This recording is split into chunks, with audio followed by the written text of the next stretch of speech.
राधा ले आई मामा भूषण की असली सच्चाई मोहन और पूरे परिवार के सामने। जी हाँ दोस्तों, राधा मोहन के धमाकेदार आने वाले एपिसोड में जब पूरा मोहन का परिवार मामा की आवाज सुनकर किचन में आ जाएगा और मामा राधा से अपनी इज्जत और अपने आप को बचाने के लिए पूरे परिवार को कहेगा कि मेरा हाथ गलती से तेल में गिर गया और देखो ना अब मेरे हाथ को क्या हो गया है। तभी यह सुनकर माँ जी यानी कि मोहन की माँ कदम्बरी राधा को कहेगी कि राधा की कैसे हुआ। तभी यह सुनकर राधा जब कदम्बरी को बोलने के लिए जा रही होगी तभी बीच में टोक लगाते हुए मामा कहेगा कि कुछ नहीं हुआ, मैंने कहा ना कि गलती से मेरा हाथ तेल में गिर गया। अब जल्द से जल्द मेरे हाथ को ठीक करने के लिए फर्स्ट एड किट लाओ और मेरे हाथों में पट्टियां बांधो वरना पता नहीं और अब क्या हो जाएगा। तभी यह सुनकर दामिनी मोहन और कदम्बरी देवी मामा के हाथों में पट्टियां बांधने के लिए कमरे में ले जाएंगे। जिसके बाद जब घर में खाना पूरा रेडी हो जाएगा और राधा सबको कहेगी कि चलो अब खाना पूरा रेडी हो गया है, खाना टाइम से पहले सब लोग खा लो। तभी यह सुनकर मोहन कदम्बरी देवी एंड दामिनी और पूरा परिवार खाना खाने के लिए टेबल में बैठ जाएगा,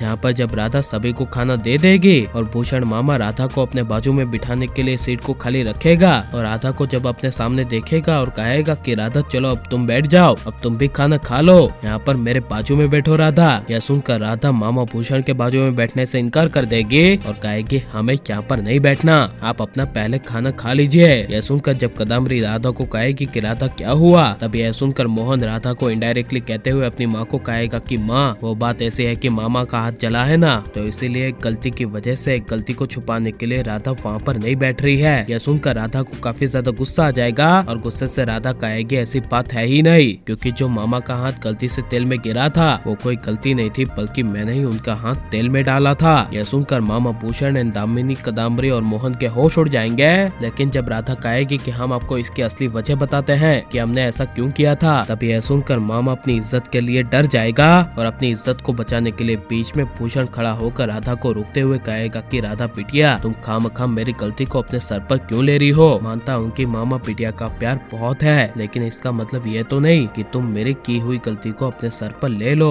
यह सुनकर राधा कुछ बोल नहीं पाएगी और मोहन जब कहेगा कि राधा तुम क्या कह रही थी बोलो, तभी राधा भूषण की असली सच्चाई मोहन को बताएगी और चिल्लाकर सबके सामने कहेगी कि इन्होंने मुझे कहा था कि हम दोनों अभी किचन में अकेले हैं और मोहन जी हमारा और आपका रिश्ता भी सही नहीं है, इसीलिए उसी अकेलेपन को दूर करने के लिए मामा जी ने मुझे टच करने की कोशिश की थी, इसीलिए हमने उनका हाथ गर्म तेल में डुबो दिया था। यह सुनकर मोहन के पैरों तले जमीन खिसक जाएगी और मोहन काफी गुस्से से भूषण के सामने देखेगा और कहेगा कि मामा क्या ये सब सच है। तब यह सुनकर मामा मोहन को मनाते हुए कहेगा कि नहीं मोहन बेटा ये झूठ बोल रही है, दुनिया में ऐसा कौन सा मामा होगा जो अपनी बिटिया जैसी भांजी पर इतनी बुरी नजर डालेगा। यह सुनकर मोहन चुप हो जाएगा और उल्टा राधा पर ही मामा को फंसाने का इल्जाम लगा देगा और अगर ये सब होगा और राधा पर झूठा इल्जाम लगेगा तो आपको कैसा लगेगा और आप राधा मोहन को एक देखना चाहते हैं क्या नहीं, और दामिनी को घर से बाहर निकाल देना चाहिए क्या नहीं, ये सब हमें कमेंट पे जरूर बताएं और आप लाइक शेयर हमारे चैनल को सब्सक्राइब करें।